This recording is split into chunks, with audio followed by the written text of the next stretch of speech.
What is up, everybody? This is Kyo, and I'm here with Seijun. Hey, that's me. I'm Seijun. What's up? And we are gonna. What's this Binch Bros? First of all, did I mention it? Probably not. So Binch Bros, right? For anyone listening, yes. Binch Bros is actually a video game podcast. Tell me more. So, if you subscribe to... No, I'm just kidding. So Binch Bros, we talk about video games. We might broaden our horizons, maybe talk about other things here and there. We read a book once, and remember Goosebumps, the Dr. Eek? And then, but mostly we just talk about video games, video game news, and here's the interesting part that we have to bring up, that we want to bring up, that we want you, the loyal listener, become involved with Binch Bros. Now, I'm not asking for much, but send us anything you want, and maybe we'll read it. Maybe you can send us a question. Maybe you can send us a question that you want the benches to answer. Like, what do you got for us? Anything you want, you know? Yeah. Hit us up at binchbros@gmail.com. Is that correct?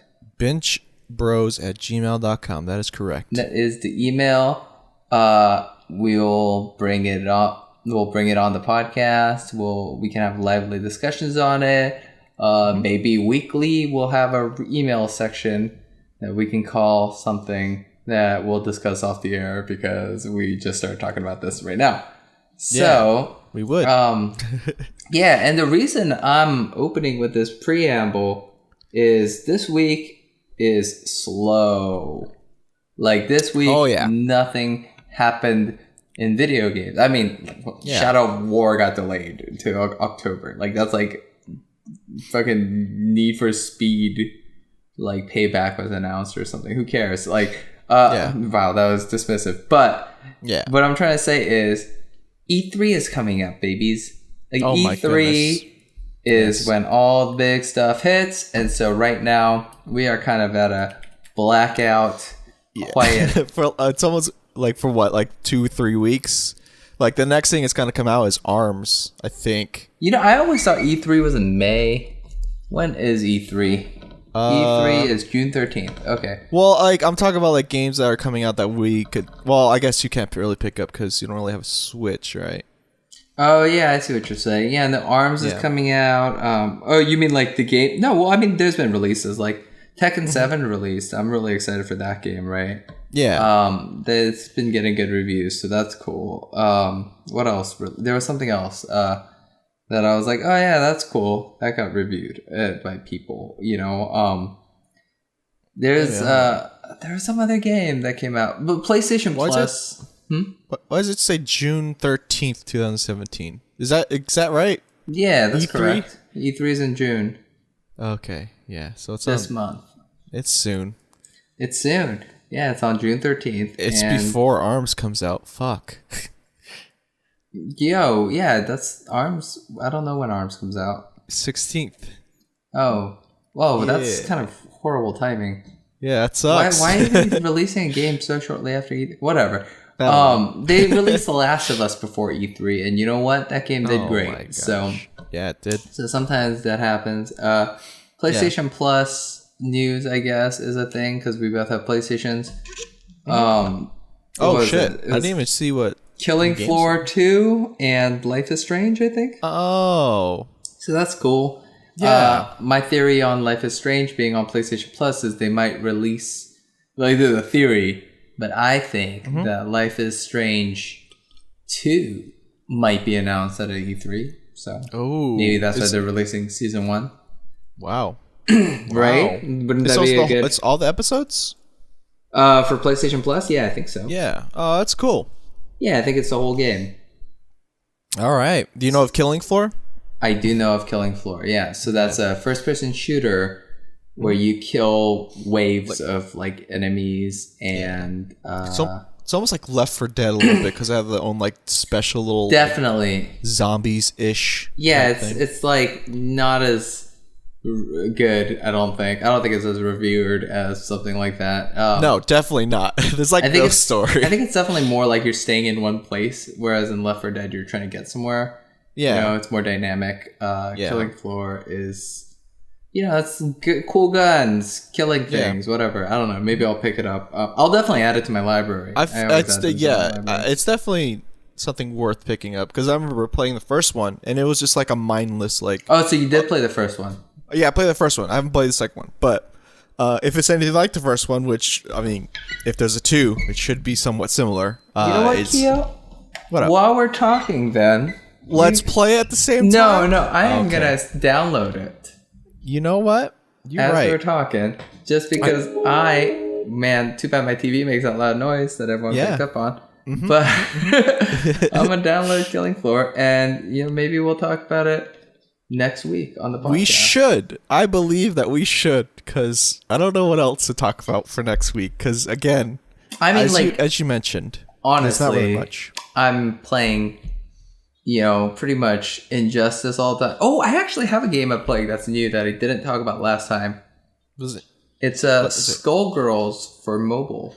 Oh, interesting. Yeah, it's a good mobile game. We don't talk about mobile games too much. I don't think. I think it's probably my favorite fighting game for mobile. I think they did a really good job of like,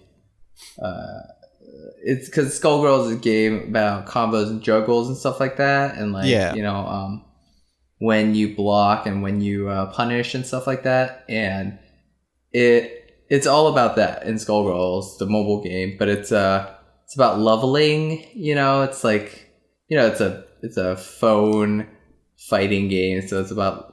Yeah, by the way, I don't think Killing Floor and Life is Strange is out on PS Plus yet. Okay. Now that I'm looking at it. What day is it today? Is it? It's like June 3rd. Yeah, what the hell? It usually comes out on 3rd, right?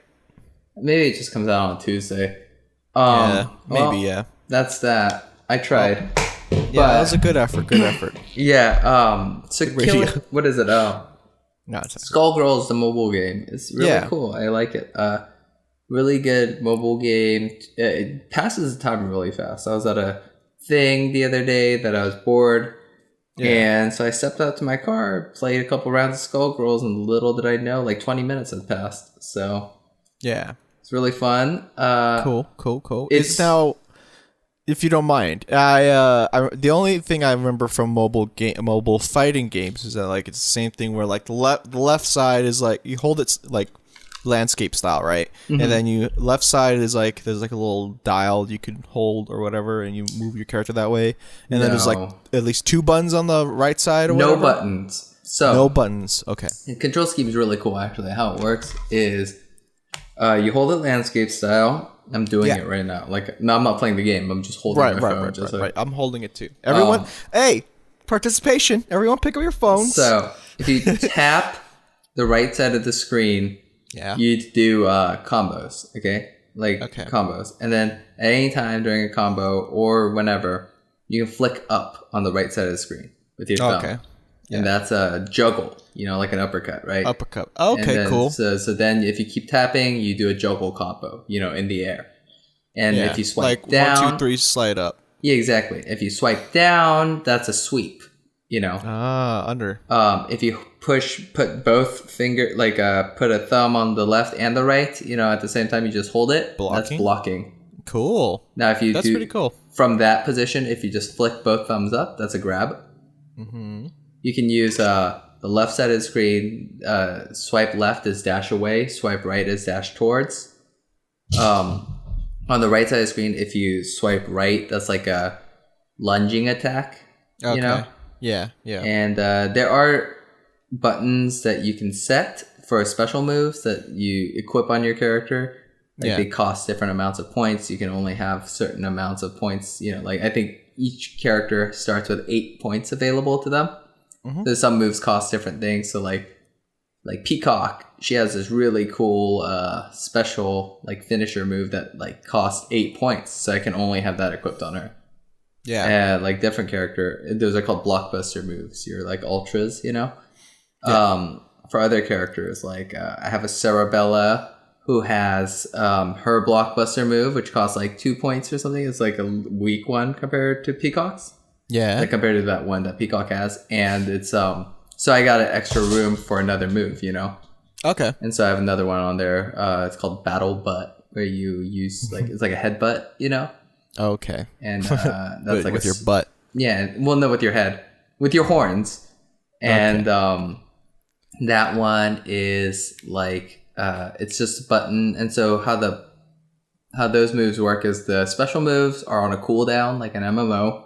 You know, you click it and then you wait. You know, you use it and then you wait for your cooldown to come back. The blockbuster moves are on a like you fill them up by doing and taking damage. Okay, so it's like the meter for like the like a fighting game. Yeah, exactly. Perfect. Exactly, just like that. And you just click the button to do it, and you know you can combo into it. And it's a pretty hard fighting game. It's not like a lot of these phone games are usually very easy. Computers like rock stupid, and then they'll like do you know, it's just like based on levels. Like this character is level 20, your character is level 5. So even though they're not very smart, they're gonna kick your ass because every hit, you know, ruins you. Yeah. This game's a little more about you, and it's cool because they have this element system. So water, fire, wind. Okay, nice. Rock, paper, Earth? Scissors. Oh, no, it's just those three, and then they have these two other ones, light and dark, which just affect each other. Yeah. So how it's cool is like, let's say I have a level like I forget how the levels work, but there's like there's like a threat, like how much like threat you are, I guess. Like so my characters like roughly are around the 200s areas, right? There'll be dudes that are like 300, 400, so stronger than me. But if I'm fighting a guy who's wind affinity, and I bring in my fire affinity character, like they have I get a element bonus, they get an element penalty. I do more damage to them anyway, so it kind of evens out, you know. Whereas like if they're way over leveled and they have like I have an element penalty, then I'm just dead, you know. Yeah. But it's pretty cool. I really like it. It's free. They give you like a loot box every day. So like, you know, you're going to get a roster of characters even if you aren't good at it. You know, you don't have to spend any money. I haven't spent any money on it. I don't have a reason to spend money on it yet, you know? It's not even one of those things where I'm like, oh, I'll never spend money on it. I would spend money on a Skullgirls fighting game. Like I like Skullgirls, so I give them money, but I don't really there's nothing really that I needed to buy yet, you know. So far so good. That's like cool. The only game I've played really. I do have an apology. It's not an apology. I've said some. Okay, you know Bethesda. I've been trashing on Bethesda pretty hard recently. Yeah. Okay. Now there's a rumor that E3 they're gonna announce Evil Within 2. And that made me go, you know what? Sometimes I love Bethesda because they published Evil Within. That is a really good game. Within. Oh, you know game?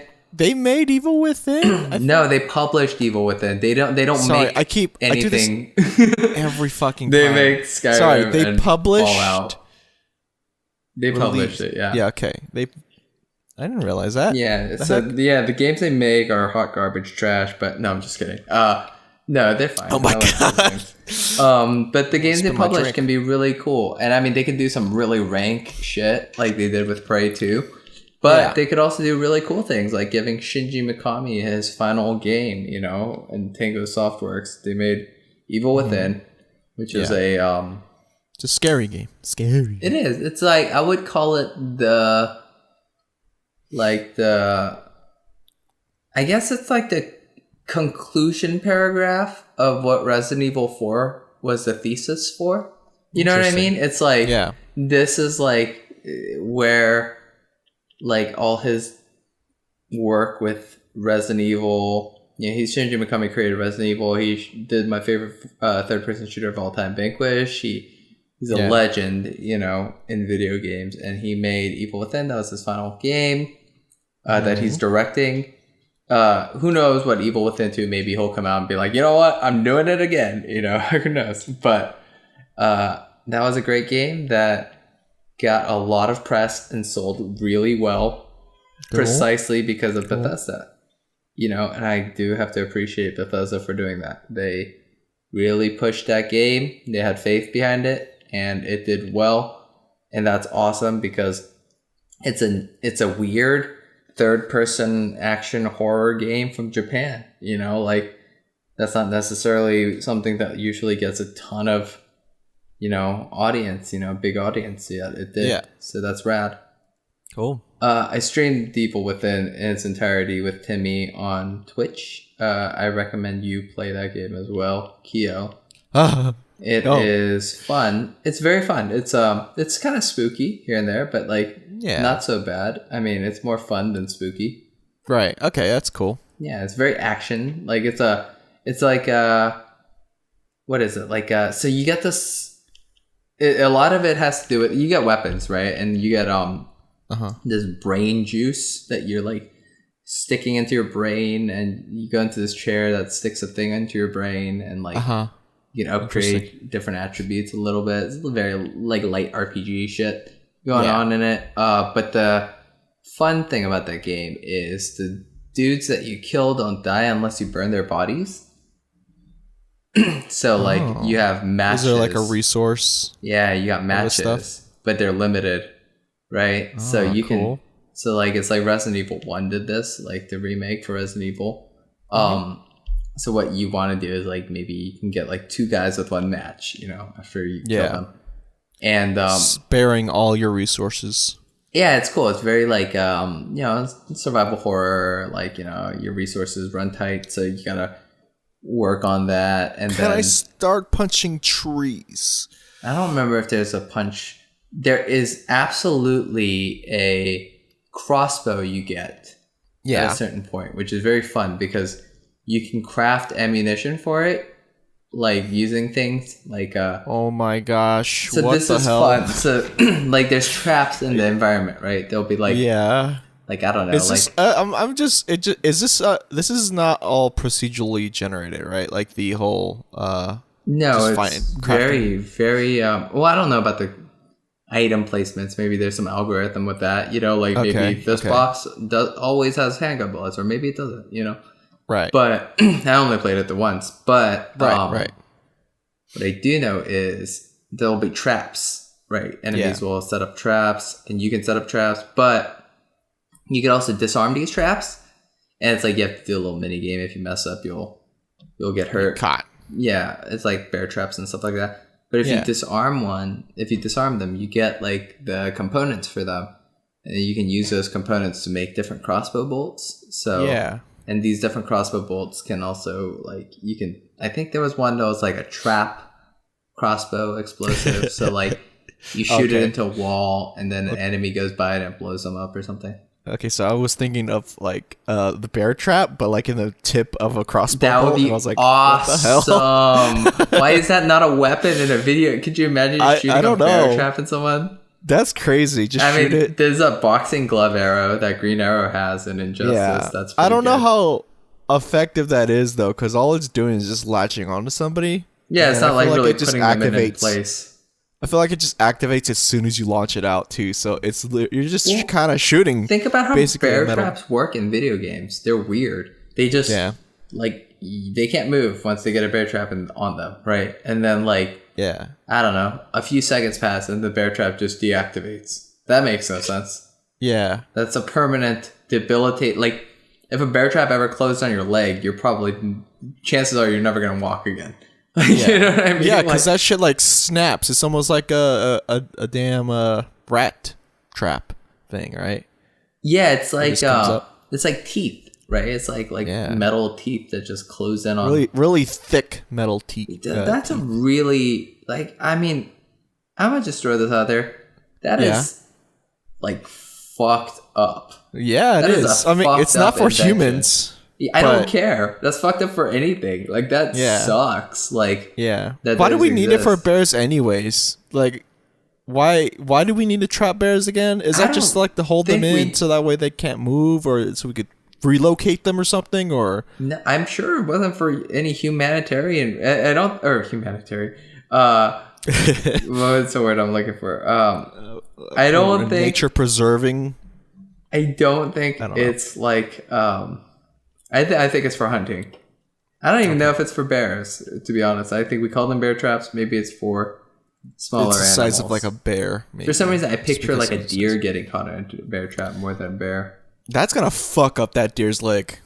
Dude, I mean, it's gonna snap in half. They have to step on it, right? For it to close up. Yeah. Now, if it's a trap, like I'm thinking animals are putting their faces down towards it.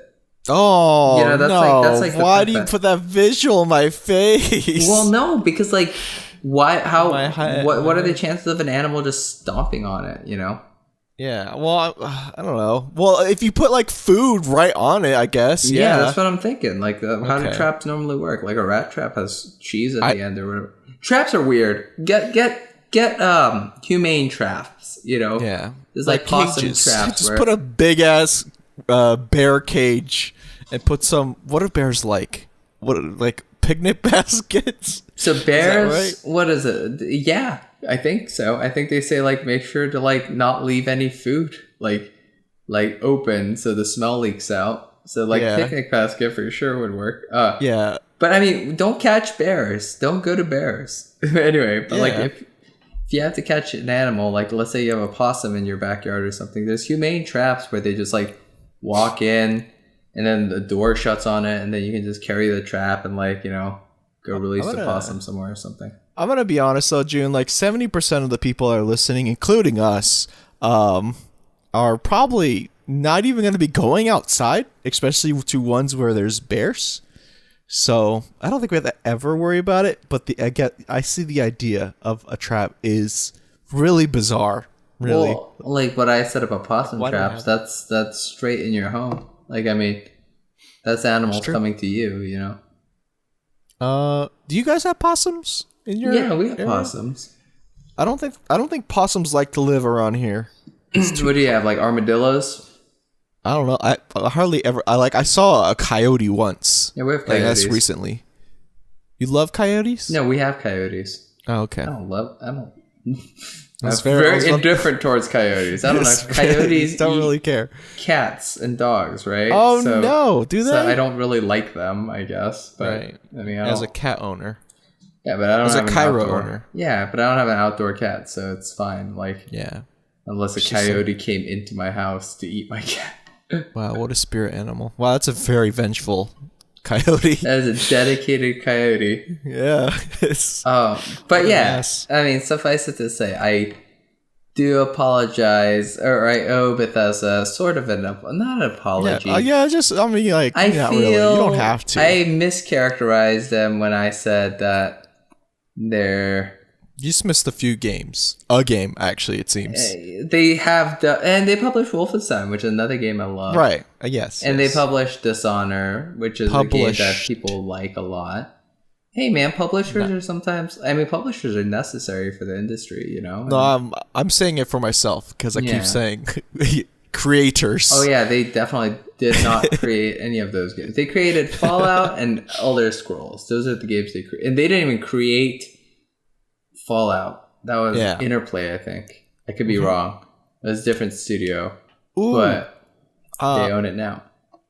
I have a thing, kind of. Do you know of a game called Space Quest? Yeah, I know Space Quest. Okay, so me and my brother had this thing, actually, it's been like years. You should have brought it up during our adventure game talk.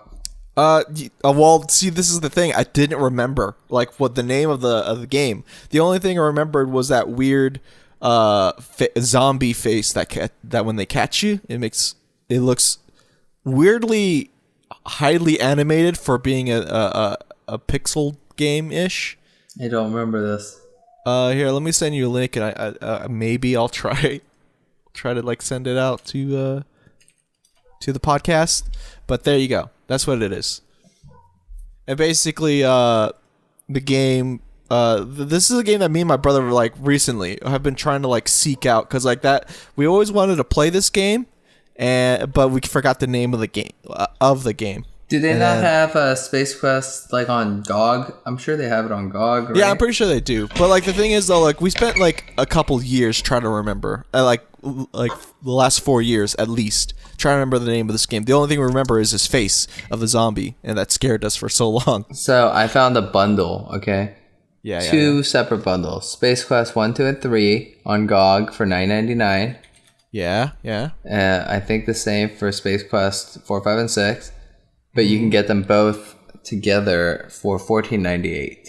Oh, sick. So 6 Space Quest games on GOG.com. It's pretty crazy. It's a pretty crazy game because I watched some guys play it online or play it on YouTube. I forgot the names. It's those weird animators. I forgot what they're called, but it's them. They did it, and yeah, it's weird. It's highly detailed, right? Yeah, it's like an adventure game. It's like I think it was Sierra, right? So it's like probably. Yes. So it came out after King's Quest. I think it's like a it's like the Jetsons to King's Quest Flintstones or something. It's like it's like what is it? Roger Wilco, right? That's who you play as, and then King's Quest, you're King Garrett. That's wrong, probably. Yeah, I don't remember his name, but speaking of King's Quest, they did that King's Quest remake. Do you remember that? No. Yeah, well, maybe. I don't know. King's Quest remake like a year or two ago. Let me look up King's Quest real quick. Yeah, I heard it was episodic, and I think it was pretty good. Oh, sick. I never played it, but I heard. Man, I do miss these games. It's just weird how like, just like in general, like the Space Quest in general is like really detailed. Like but the other thing too is it's hard too because it doesn't really tell you anything, right? You just have to figure it out on your own and then make sure you don't do it again. Right, because they have fail states in Sierra games. Yeah. Yeah, because they didn't have fail states too much in LucasArts games. Mm-hmm. Yeah. I think there was one where it was like Monkey Island, and maybe Monkey Island 2, right? And you're like trapped. So Monkey Island 2, the premise is Guybrush, he's telling the story to Elaine, right? Yeah. And so there's a part where Guybrush is like trapped, like tied to like I don't know, he's tied to something and there's like a pool of like rising lava or something like that. Like he's in a trap, right? Yeah. And like if you just like don't do anything and you don't solve it, like I think the lava ends up killing him. And then Elaine's like, "Wait, what are you talking about? That clearly didn't happen. You're telling this story right now. Like what is going on?" It's like a safeguard thing or whatever. Yeah, it's funny. It's like did you ever play Prince of Persia? Not the old one, yeah. No, not the super old one, and not the one called Prince of Persia that came out in like 2010. Yeah, Sands of Time. Yes. Okay, in Sands of Time, the premise is similar. Like he's telling, like the prince sneaks into Farah's room and he's telling her a story, right? Yeah. And if you die in that game, he's like, "Wait, like I told that wrong. Let me. That didn't really happen. Let me tell you." It just like goes back. Oh my gosh. Yeah. That's cute. I do. That is kind of cool. Yeah, it's good. It's a better take than like just like a weird save, like how we talked about last time. Whenever was it Prey 2 when you die? I like that. I like that better. Yeah, I like that better because that like answers it. BioShock. That's a better take on it. So BioShock Infinite, I'm gonna spoil a little bit. That game. I'm just kidding. That game like talks about what is it, parallel universes or whatever, and quantum theory and stuff, and like so a big part of that, like there's a part where like there's these two twins, this man and woman, the Lutesses that show up every now and then, and they like have like weird cryptic, like they're funny but they're weird and they seem to know a lot about what's going on. And they pop up and they ask you to pick, like they ask you some, it turns out to be meaningless questions, but these guys, I remember. Yeah, you remember? And they're like, "Is it the bird or the cage? Do you want this or that? Whatever." and you answer, and then they're like, I see, and then they pull out like a board, a notepad. Yeah, and they have like hundreds of like notches, you know, like the what is it, like it's like check cross, you know, like the 4 and then the cross through it, that thing, and they have like, you know, like hundreds on each side, because like, and you're like, oh, are they just asking people this and marking down their answer? It turns out later when you beat the game and you realize you've been doing this over and over again, it's actually the Lutesses have asked Booker that every single time, and Booker answered differently at different times. Oh, because he's, you know, reliving the same events or whatever. Oh damn, that's a big spoiler. Yeah, no, a big spoiler. BioShock Infinite, the game came out in like 2012 or something. Like, yeah, no, you're right. Sorry. No, that's why. No. You good. You got the rights. Everyone has the rights after 4 years. I have the right after one day. Like, the right is inherent, but like, yeah, out of courtesy, I won't spoil like a video game that I won't spoil Tekken 7's ending right now for everyone. I don't know it. Come on. But like, I'm kidding. No, yeah. So I mean, Prey 2, obviously that would have been interesting when they did that. I guess it would have been before BioShock Infinite if that game came out. So that would have been cool.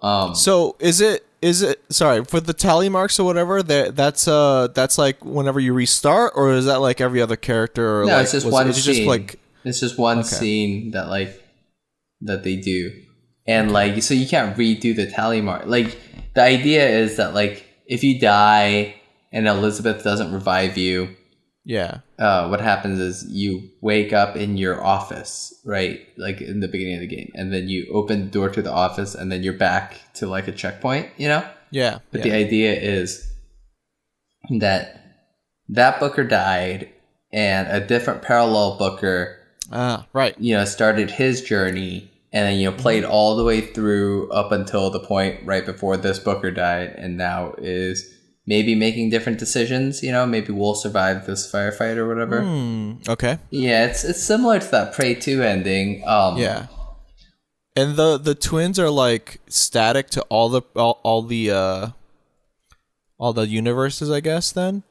Well, they're weird. So the twins, I think you find out that the twins aren't like twins. They're just they're one person. It's like a male and a female parallel versions of this one Lutece person. Oh, that's awesome. Yeah, that is pretty cool, and I like that twist. And they were like the creator of this this machine that allows because like all right, let's just talk about BioShock Infinite for a second, I guess. Just real quick. Yeah, you piqued my interest. So I'm gonna spoil the entire game.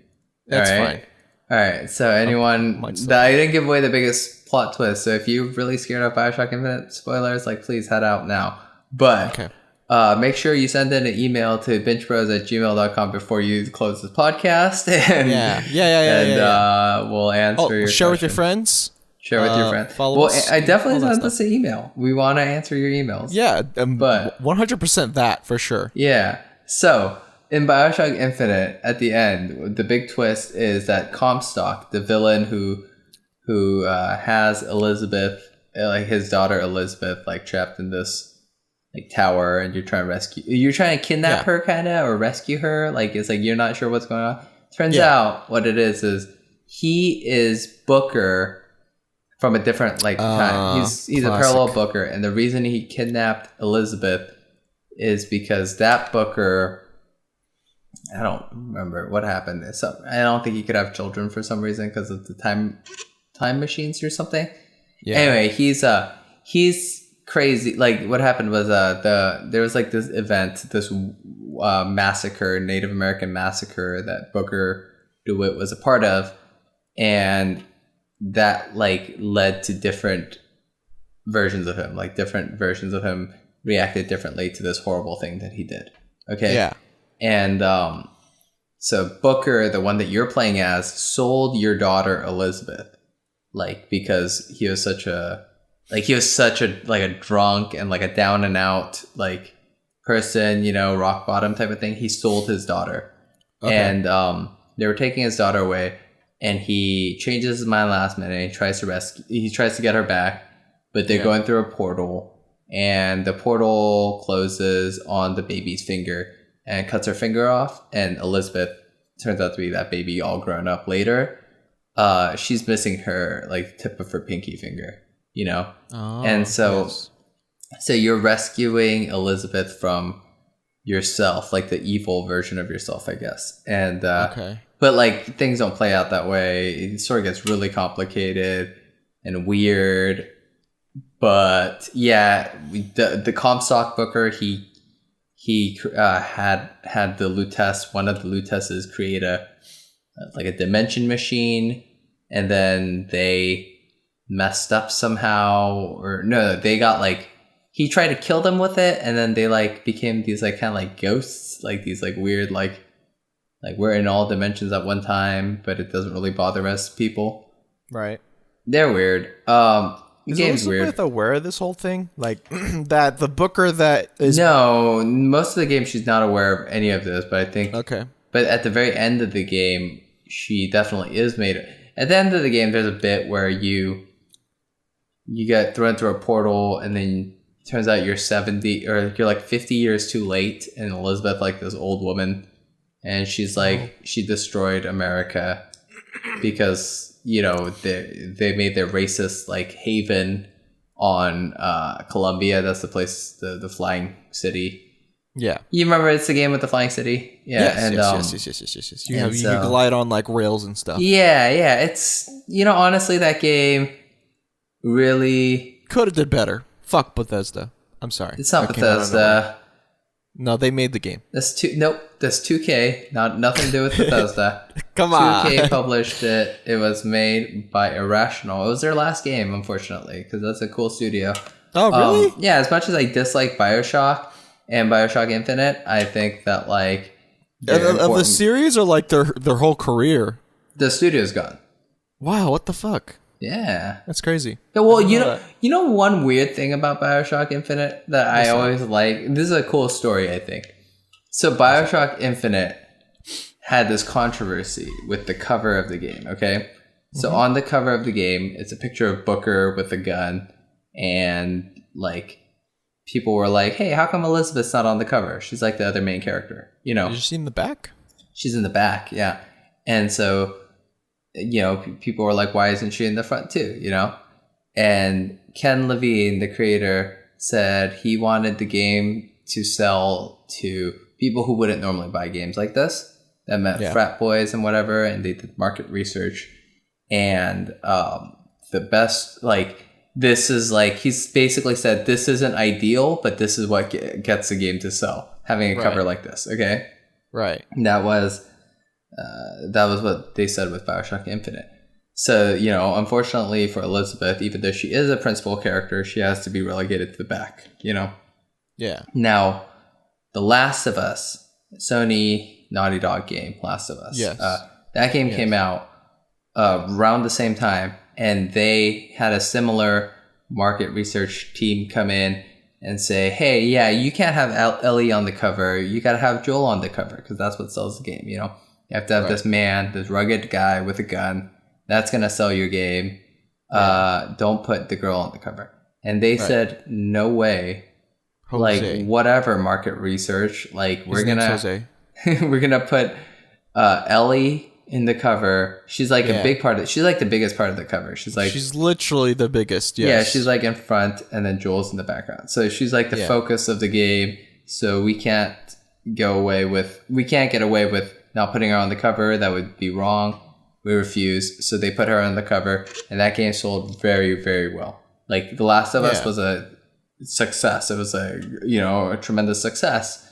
Came out during like E3 week and was a success. And that's awesome. That game alone. What? I'm confused now. So are you? But Bethesda chose to do. Wait, Bethesda has nothing to do with any of this. I know, it's just the same bit I'm doing. Okay. So 4K. 2K. Fuck. 2K decided to not do that, or to do that, to have the man in the front. Is that what you're saying? It's still saying? Or yeah, that's what happened. They released BioShock Infinite with a cover with Booker on it. Yeah. And you think it would have sold? Now it probably would have sold great if Elizabeth was in the front. I'm not saying it would have sold great if Elizabeth was on the cover. I'm not a fortune teller. I don't know. I'm not even saying it's likely it would have sold better. I'm saying that the fears that they had about putting Elizabeth on the cover might not have been justified, because if you look at Naughty Dog's example, there's of a similar premise. Swimmingly. Yeah, it's a similar premise. You play as this man, this older man who's protecting this younger woman, and they whoa, spoilers. Just throw it out there. They put and the focus of the game's narrative is that this character, this girl, is central to the story. Now, BioShock chose to bury the lead. They didn't. They wanted to not scare away people who thought maybe, I don't want to play a game where this girl is the focus. I don't want to play this girl game. Who knows? I don't know. I don't want to just whatever. Whatever. You want to put anything in anyone's mouth, right? But I'll do it. Don't do it. Don't do it. Fine. But because my name's still on this podcast too. Yeah, I know. I was like, we are one. We are as one. So. But that's what they ended up doing, and Naughty Dog didn't do it. I mean, whether or not I'm saying that either of them sold, however, it doesn't matter. None of that matters. The end result isn't what matters to me. What matters to me is I'm saying I respect Naughty Dog's sticking to their idea more than that is cool. That is really cool. It's really cool. But you really tossed me around there, because I thought you were going to say good things about 2K. Why would I have anything good to say about 2K? 2K has nothing to do with Bethesda. You said what the cool thing is, and I was like, okay, cool. The cool thing is that Naughty Dog. The cool thing is that Naughty Dog said fuck that and did their own thing. That's the cool thing. That is awesome. That is awesome. But it's the fact that you were started with BioShock Infinite. No. But the cool thing is, I thought it was going to continue on with 2K and Infinite. Well, here's the thing: 2K, and I don't dislike 2K. I think they're fine. They're all right. Yeah, they did some really cool things. They put a ton of marketing behind Mafia 3, which is it's not a good game. It didn't sell well. Whatever, big loss. Yeah, it was a game that had something to say though. 2K also put out Spec Ops: The Line, which is a really cool game that we've talked about before. That so that I like 2K. I think they're good. Yeah, that's the very beginning. Yeah, Spec Ops: The Line. I was thinking about Spec Ops: The Line because I recommended it to you a while back. Yeah, I haven't picked it up, but I was actually thinking about picking it up though recently too. Well, I mean, the reason I was thinking about it was I don't know how much it would hold up in today's climate, because that game, it had something to say about war games. Okay, it's what it had to say about video games. It had a message about video games, because it's a video game that looked at video games and said, "Hey, this is what we do with our video games. We make these war games that make war seem really cool and fun, and make you feel like a hero for fighting in a war, and that's what all video game war games do. So this video game is gonna comment on that." And I thought it was a really cool comment that fit at the time of video game of those games. Now war games are still coming out, but they're very different today. There are jetpacks now. No, you got Respect now.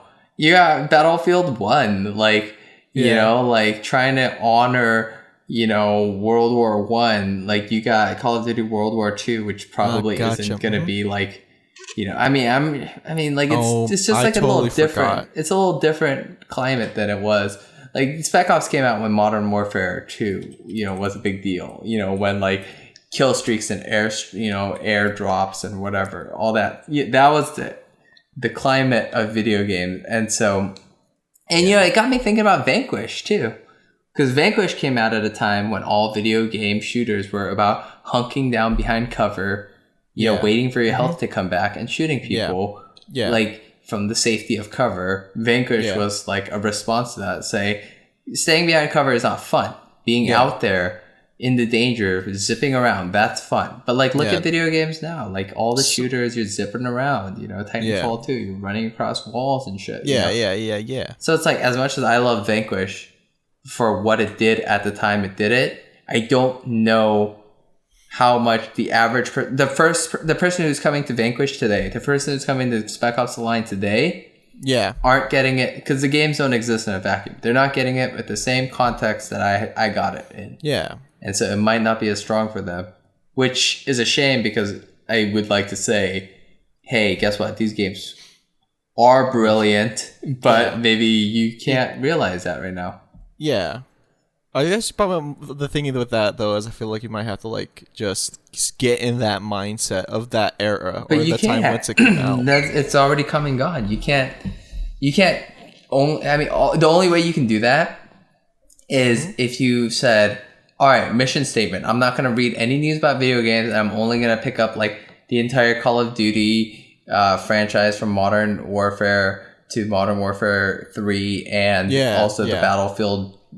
Franchise from Battlefield 1 to 3 or whatever, and that's all I'm gonna play, and then I'm gonna play Spec Ops: The Line. Yeah, sure. Then you might 2017. Yeah, then you might get a little bit of that taste. If you said, "Oh yeah, I'm only gonna play Uncharted 2 and Gears of War, and then I'm gonna play Vanquish." Yeah, then Vanquish is a breath of fresh air. But today you got, I don't know. You already have things that have that kind of like in place already, and more likely you've already played it.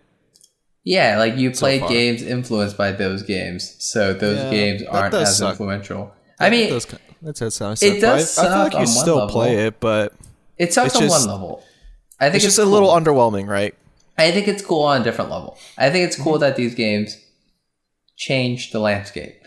You know, like I do think that's cool. Like they're felt. I don't know how many people are out there saying, "Hey, everything cool about this mechanic was actually from that game." No one's really saying that, but I mean, that's not necessarily the goal that the people had when they made those games. They weren't saying we want credit for changing the industry. They were just saying we see games following a pattern. Let's buck the trend. And if that deviating from the norm changed things in a good way, then awesome. Yeah, and if those that are listening have agree with what me or June are saying, like if it's just send us a cheeky message on benchbros@gmail.com. Or if you can find rather if you have other examples, I would like that. Like I mean, okay, I'm looking at fighting games, right? Mm-hmm. And I noticed because more Injustice 2 has a really good single player story mode. Okay, you don't have to play that game with people online to have a good time. Unlike and Street Fighter 5 doesn't do that. A lot of fighting games don't do that. And then I look at Tekken. Tekken's coming out with a story mode. Street Fighter 5 patched one in. Mortal Kombat had one. All these games are getting these single player. The focus is going towards single player. Which is such a different reaction to video games. You remember when Dead Space 2 had multiplayer? You know what I'm saying? Did they? Yeah, Dead Space 2 had multiplayer. They were cramming in multiplayer in every video. Spec Ops: The Line had multiplayer, and they were really upset about that. The developers, Jaeger, didn't want multiplayer in the game, but they put it in there, And the game the game got docked by reviewers. If you read reviews that came out at the time, a lot of them say the single player campaign is really good. It asks a lot of questions. The multiplayer is kind of bare bones, and it's that's because a multiplayer kill streak, whatever reward XP type of game is completely at odds with the tone and theme of the game. Yeah. I feel like I'm just doing it because of the meme or the meta of video games. The meme or the meta by meaning what market research is saying where money comes from. Yeah. The meme or the meta. Yeah, what up? That's me. That's meme. That's meme. You should really play Metal Gear Solid 2. They say the word memes so many times in that game. Yes, I will. He's just the memes are propagating and GW is gonna hack it and the genes. I need to get the memes. Yeah, Metal Gear Solid 1, the Metal Gear Solid for PlayStation has the word gene in probably 500 times. Metal Gear Solid 2 has the same amount of times for the word meme. Yes. Yep. Sick. I want it. Every week you must remind me to play that game. I mean, you love memes. No, wait, hold on. We talked about this though, right? Isn't it? Can you not get it? Metal Gear Solid 2. Let's see. What can you get it on? You can get it on the PlayStation 3 on there's like I mean, if HD I could straight up just collection. get on PS4 or PS4. You can't PC. get it on PlayStation 4. I don't know if there's a PC. I think there might be a PC version. Let me just put. Oh yeah, let me straight up just put PC. There is one for Metal Gear Solid, but I don't know about. Is there a PC port for MGS2? Oh wait, there is. What up? There we go. Let me just get on there. It's probably the quickest way. Oh wait, yeah, on GOG. Yeah, Metal Gear Solid 2 Substance for PC. Go. That is a good pick. Yeah, definitely. Grab that meme. Well, if you like memes, they definitely talk about Yes. memetics, but they don't talk about they're not talking about Doge or whatever, Dude, well, obviously, yeah. Just want to hear the meme. I want to hear other people, other fictional characters besides me. I'm a fictional character. Apparently. Yeah. What? Same meme. Otherwise, find my people.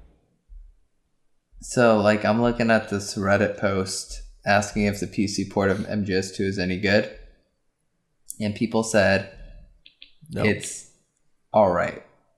Yeah. I'm maybe there's a way you can plug your controller into it. If you could play with a sure controller, there that'd be is. the best. I'm sure there is. I'm pretty you could there's some applications that you could do where you plug in your controller and then it can map the buttons as keyboard controls. So that's pretty much it.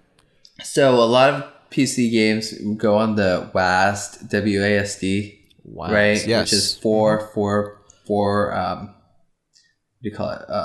4 axes of movement, right? Yes. Whereas console games or controller based games, you have an analog stick, which is I don't know, thousands of, different, you can holding forward, but holding forward is slightly to the left, that's the difference, Yeah. It's more joystick. axles. Yeah. Let's say 160 axles or whatever. 360, I guess. 360 would be the way. You said 160. That is less than half. Yeah, that's less than 180, which would have been half. Yeah, that's stupid. Why did I say that? You were thinking both. Yeah, that's probably what happened. Damn.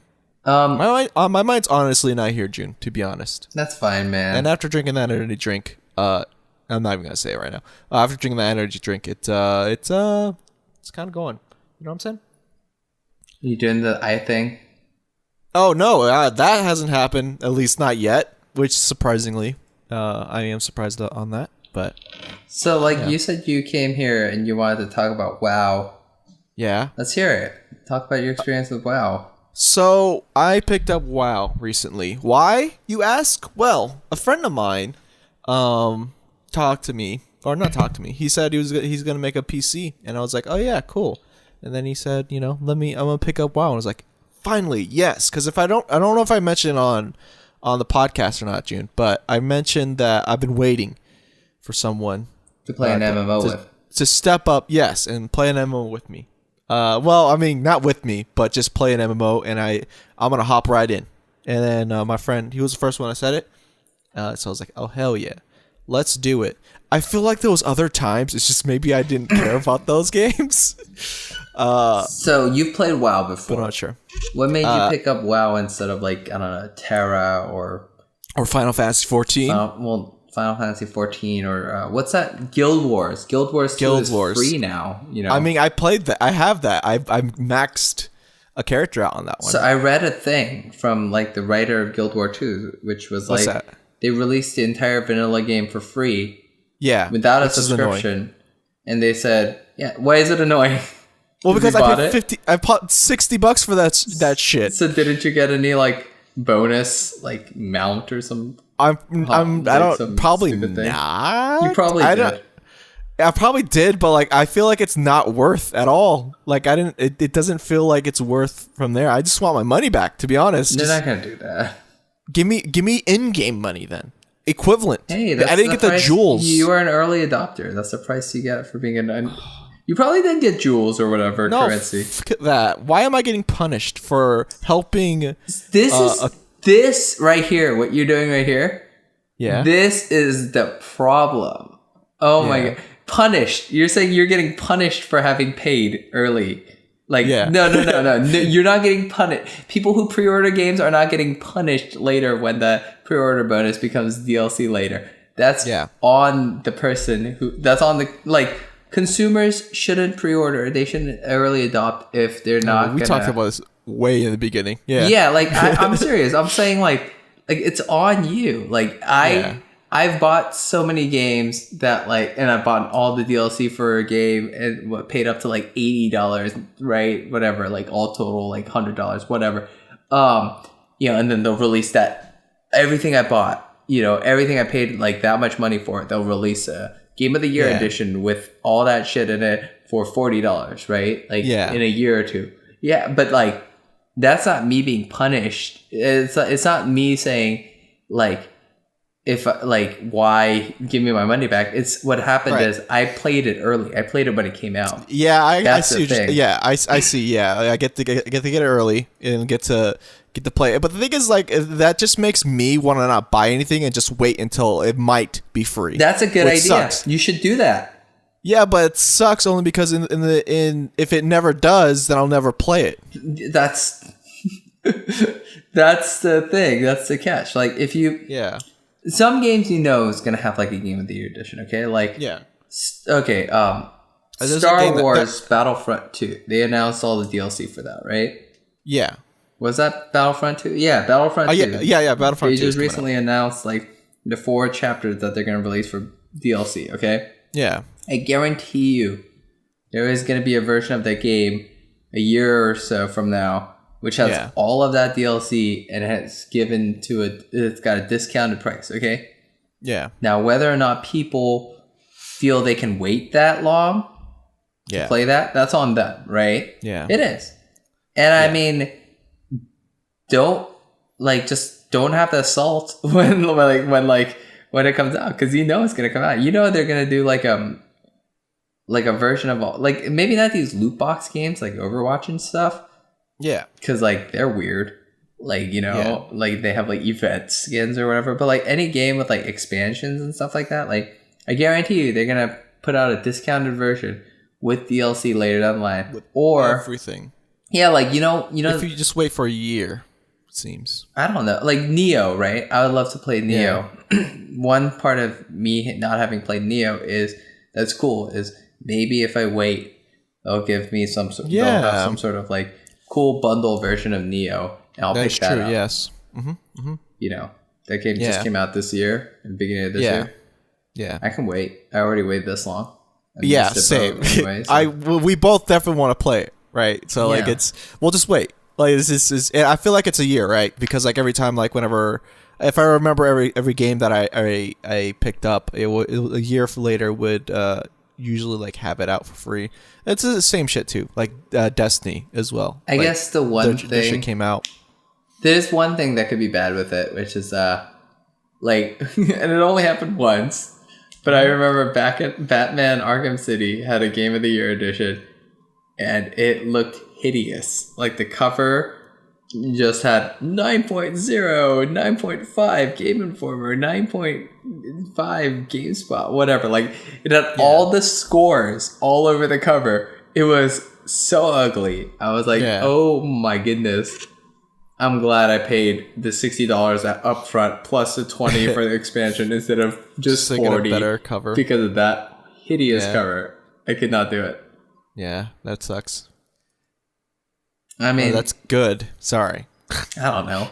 It sucks. No, it sucks, but it's good. Yeah. I want to go back to WoW real quick because we hella diverted from it. I picked up WoW because my friend picked it up, right? And that's the reason why. No, it's not because of the fact I guess soloing used to be my thing.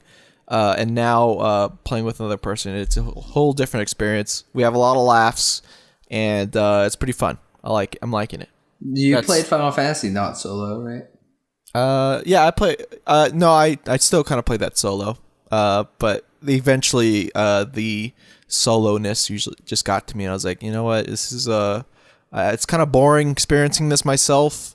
I do enjoy it sometimes. Like Final Fantasy 11 was phenomenal for that stuff for some reason. Like I was exploring all types of combinations of things I could do while I'm by myself, and then the grinding and stuff, it became exciting to me only because of the fact that like all these ideas all came out from me, kind of like I saw some guides online from other people that are kind of doing the same thing, and I just mixed it up on my own. And I think that's another reason why I pick up a lot of new games too, is the fact that I can explore without having to get help from other people, or like just help other people and get help from other people that are also trying to experience new and different ways to like, you know, encounter this new game. The best franchise for that was Dark Souls. And you've never been on a launch for Dark Souls, have you? No, I haven't. You missed it. You missed it. It's so fun. I did. In the beginning of like, you know, the early hours of like Bloodborne, like the first few weeks, God. And people are like, they don't know what certain things do, you know, and people are like debating it, you know, and they're like, yo, is there a werewolf mode in this game? Like there's a beasthood meter that fills up when you eat beast pellets. Like what is that? Like what does that mean? Can we turn into a beast? Like why is it taking forever for me to build that up? Did you guys know that there's a secret weapon in the Chalice dungeons that's called the Beast Claw? And then when you equip it and you do the weapon transformation, your hand turns into a beast hand. Can you turn into a werewolf? Like, you know, like people are saying that. Yeah, that's fun. That's fun stuff. Yeah, it's fun. I mean, it turned out not to be true. So that sucks. But the idea is there. They added it in. Exploring. They added it in DLC. You could put on a beast rune and turn into a beast. Oh my gosh. There you go.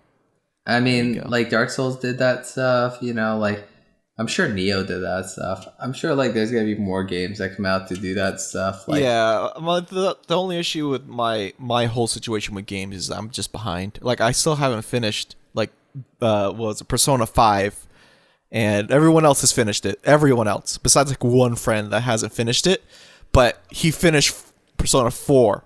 I found, so that's the reason why he hasn't picked it up yet. I'm just behind. So like, it's gonna be hard for me to pick up a new game that is like Dark Souls or whatever, or any new game pretty much really. That doesn't really. One game I think is coming out, not this year but next year. Monster Hunter. That's definitely gonna be. I think if I remember correctly, Monster Hunter doesn't necessarily tell you much, especially about bosses, and you pretty much just try to like. But there's like series bosses in Monster Hunter. Like there's ones that have been in other installments, you know, so that people remember. Like, I see what you're saying. Yeah, and I had to take out these ones. And I mean, it's not like they're not so much bosses. They're like the monster, the hunts. Yeah, I don't think they're the hunt. Correct. But one of them's a monkey. I don't think a monkey's a monster. No, I mean they're all monsters, but they're like I don't know if they're like because it's almost like they're all boss fights. It's like what is it like Shadow of the Colossus or something in a way where like, you know, obviously not that sort of, it's not an emotional story like that, but it's like where every encounter is like a boss fight, kind of like Monster Hunter. You're like, I mean, it's very grindy. It's a very Kyo game, right? You're going out there, you're grinding. That is true though. Yeah. You're grinding for material, you know, you're farming for like hide, like if I kill this guy's tail off, then I get you know his tail stuff, and like I love that. And then you craft your armor with that stuff, and like I would love to play that game with multiple people, which I could have, and I still can with like Eric or Jingle because they have it too. But with the new one, it's coming out for Switch. Yeah, that's gonna be pretty fun. Yeah, that's rad, and I don't know, like. It's also like high commitment, like Dark Souls. Like every weapon like swing is, you know, you can't cancel any animation. So it's like if you pick a big old sword that swings really heavy, then like every swing that you're making, you better make sure that's what you wanted to do. Yeah, and I feel like it's like you could choose to keep that type of weapon too. Like that if I remember, that's how the game works. And then if you want to switch, you have to kind of like grind backwards, or like grind from the very beginning or end, or not really. I think you just have to go to the last hunt that you go to. I picked up a Monster Hunter game for PSP way back in the day because Monster Hunter is a phenomenon in Japan. Like, it's one of the series that, you know, everyone played in Japan on trains. Like, it was immeasurably successful over there. And so I was like, yeah, maybe I'll get into this game. I like Dark Souls, you know. Picked it up. I could not vibe with that game, man. Monster Hunter does not do it for me. Yeah, it's really different. There's like a lot more you have to do besides just like, you know, just learning like the moves on like a weapon, because I think they're all pretty much the same. But what do you mean? Like just like the committing attacks or whatever. Yeah, but there's like faster weapons and slower weapons and all that stuff. Mm-hmm. No, I'm just saying, like, the amount of repetition, like, I don't know, it's weird. It's like certain games like Diablo 3 and Injustice in particular, like, they make drop rewards and, like, you know, loot and stuff like that feel so good. Okay, yeah, like every session without I play, having to like grind or whatever, right? Well, no, like, you are grinding, but they make the grinding like chill. Like every time I play Diablo, I'm gonna get a new legendary, right? Like, and that's fun. And like Monster Hunter, it's like I'm getting like a scale, and I'm getting like, you know, like a pelt, and like I need like a bunch of them to craft this thing. And I was just like, I'm out. Done. It definitely like turns people away. I don't love crafting in video games. I think it's added tedium, but people love crafting. So I mean, it's the weird one. It can be fun. I can understand the non-fun bit. I wish I found a word for that, but I just can't go with the basic word. You know, honestly, I wish there was a game that came out, right, that gave no XP system. Okay, I don't level up in any way. Okay, I have everything I can do from the beginning. Yeah, and it's rad. And it's challenging and good. Nope, Mirror's Edge had the first one did, but the second one had a level up system.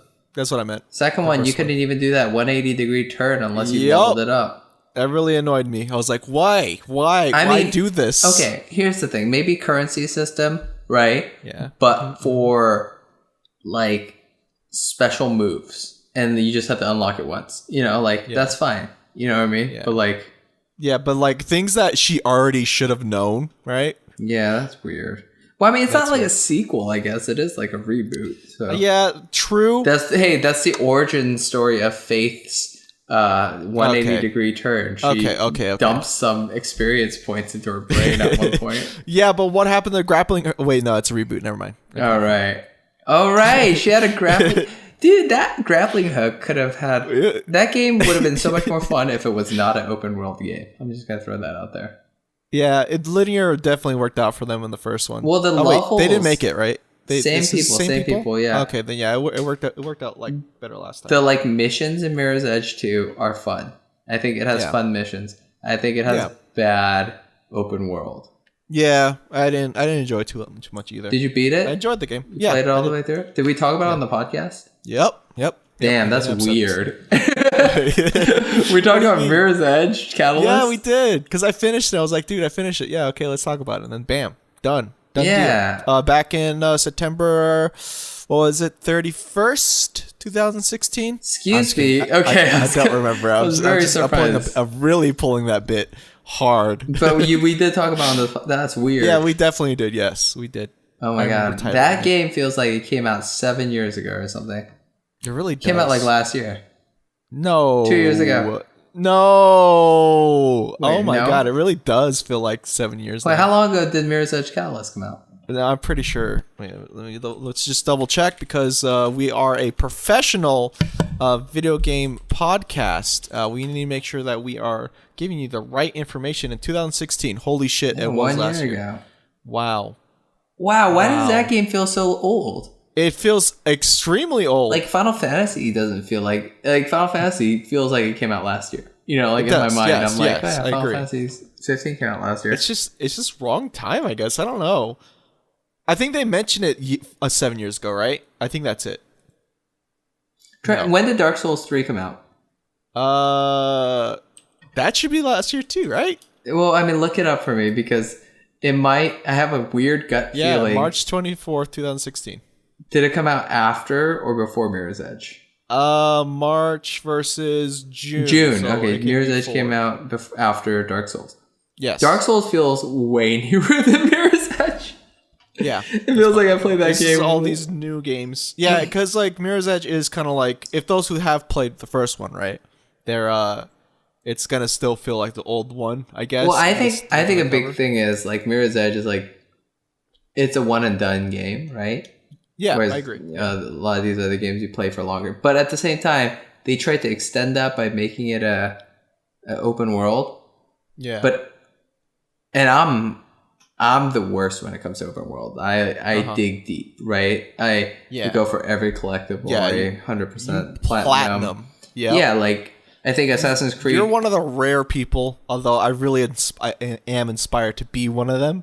But like, it's so hard to be a platinumer. What do you call yourselves? Well, please do not lump me in with like a movement, but I guess they're called platinum hunters. Okay, cool. I don't want to be. You're the leader. I'm not a hunter of any kind. I'm not a leader. Nope. You're the leader of the platinum hunters. Nope, not even. But I do like. I'm just kidding. I just like filling out checklists. Like I have an OCD thing. It's very fun.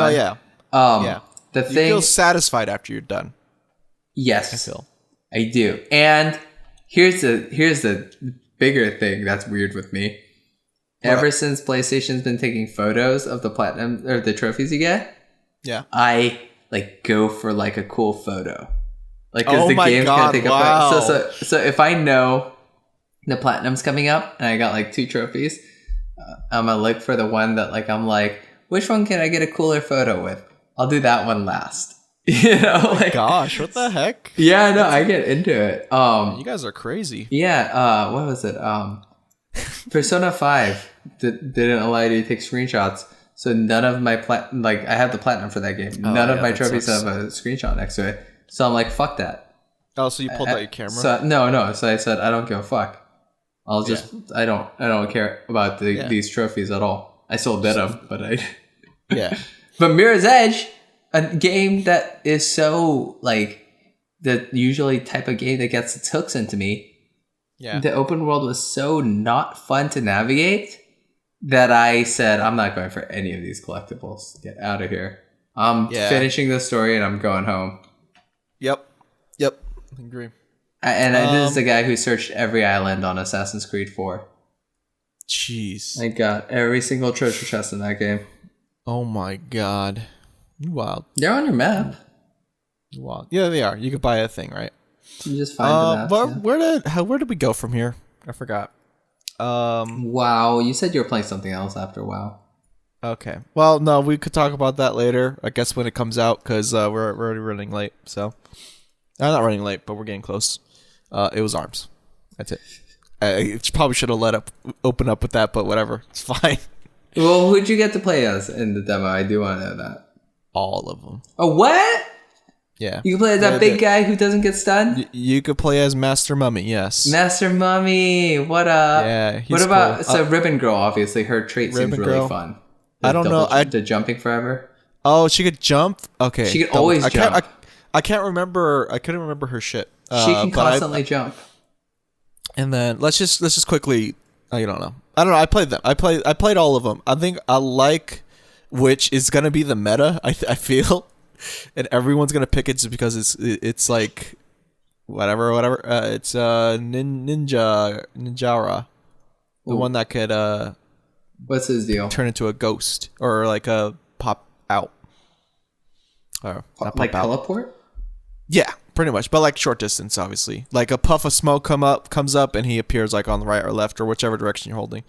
Game is definitely weird. I don't want to talk too much about it though. I'm talking about when I mean by weird, I mean like when you start playing it, both of your hands become like a controller, and you right. It's like Punch Out, sort of, right? Yeah. Yeah, I never thought about that way. Do you have any not recommendations or oh wait, are Twitch? Yeah, well, nothing. I don't have anything planned maybe for Twitch, but Yeah. I mean, who knows, man? I might do it.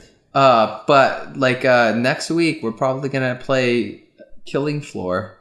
Yeah. So get on that. Yeah, get on that, people. And it should come out on Tuesday, hopefully. If not earlier, that'd be great. Yeah, unless it's a hoax and it's some other game. Yeah. But it's a leak, so who knows? Leaks are usually correct. Yeah. What up, leaks? What up, leaks? Right. Cool. Thank you for listening to Binch Bros, guys. We do enjoy making these. Will message us at binchbros@gmail.com. That's binchbros@gmail.com. You can also find us on Facebook and Twitter with that same name. Maybe Binch Bros Pod for Twitter. Maybe? Can we double check? No, it is. Okay. But I mean, like, you never know. Maybe I'll change it and make it a completely different name for some dumb reason. Was Binch Bros taken on Twitter? No, we got it. Don't worry about it. Wait, Binch Bros at Binch Bros wasn't taken? I think it was. It was taken. Yeah, and I had to put pod. Yeah, that's correct. Yeah. What the hell? Yeah. But yeah, follow us on there. Thank you.